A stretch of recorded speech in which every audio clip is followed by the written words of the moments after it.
যে সকল প্রবাসীরা 10 বছর 15 বছর বিদেশ, ভাই, 10টা ঈদ, 5টা ঈদ, 20টা ঈদ আপনি দেশে করতে পারেন নাই। এই যে কাঁচা চুল নিয়ে গেছেন, চুল এখন পাইকে গেছে, বাঁচবেন কয়দিন? এখনো যদি বউ, ছেলে, মেয়ে, সন্তান, মা বাবাকে সাইডে বিদেশে থাকতে হয়, চুল কি আবার নতুন করে কালো হবে? টাকা হয়তো একটা সময় হবে, টাকা হয়তো ইনকাম করবেন, টাকা হয়তো ব্যাংকে 20 লাখ হবে, বা চুল কি কালো হবে? আপনার সন্তান কি মানে মানে ছোট হবে? আপনি কি আগের যৌবনে ফেরত আসতে পারবেন? পারবেন না।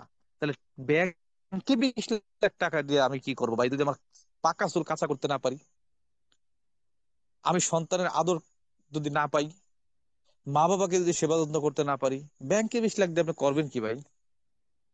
কি করবেন বলেন? এজন্য সিদ্ধান্ত নিতে হবে। আপনাকে কি নিতে হবে? সিদ্ধান্ত নিতে হবে।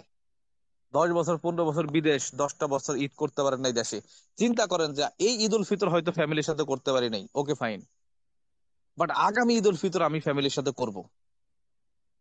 সিদ্ধান্ত নেন। এই ঈদ উল ফিতর হয়তো আমি আমার সন্তানকে চাহিদা মতো জামা কিনে দিতে পারি নাই, হয়তো আমার ফ্যামিলির চাহিদা মিটাতে পারি নাই। আগামী ঈদ উল ফিতর আমি আমার সন্তানকে তার চয়েস মতো সর্বোচ্চ মানে জামাটাই আমি তাকে দেবো। আমার ফ্যামিলির প্রত্যেকটা ফ্যামিলি মেম্বারের চাহিদা পূরণ করব। সিদ্ধান্ত নিতে পারেন না? ভাগ্য এমনিই পরিবর্তন হয়ে যাবে। এই সিদ্ধান্ত আগে নিতে হবে। ইয়াস, এই ঈদ উল ফিতর না, আগামী ঈদ উল ফিতর আমি সফলতার সর্বোচ্চ শিখরে থাকবো। আগামী একটা বছর আমি দাঁতে কামড় দিয়ে কাজ করব, সর্বোচ্চ ইফোর্টটা দিব, সর্বোচ্চ ইফোর্টটা দিয়ে আমি ডায়মন্ড কমপ্লিট করব, সর্বোচ্চ ইফোর্ট দিয়ে আগামী এক বছরের মধ্যে 10,000 কাস্টমার একটা নেটওয়ার্ক তৈরি করব। আগামী এক বছরের মধ্যে আমি মিনিমাম 20টা দেশে আমার কাস্টমার বীজ রোপণ করব। আগামী ঈদ উল ফিতর আমার ইনকাম থাকবে 1 লক্ষ টাকা, 50,000 টাকা, 70,000 টাকা। এরকম একটা সিদ্ধান্ত কি নিতে পারি না আমরা? আজকে সিদ্ধান্ত নিবেন, প্রতিফলন হবে কবে? আগামী ঈদ উল ফিতরে। আজকে সিদ্ধান্ত নিবেন, কাজ করবেন এক বছর, রেজাল্ট পাবেন আগামী ঈদ উল ফিতরে। কি সম্ভব না বলেন? সম্ভব।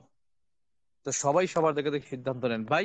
আমি 4.5 বছর আগে সিদ্ধান্ত নিছি, আমার লাইফ সেটেল। আজকে আপনি সিদ্ধান্ত নেবেন, আগামী 1 বছর 2 বছর পরে আপনার লাইফ সেটেল।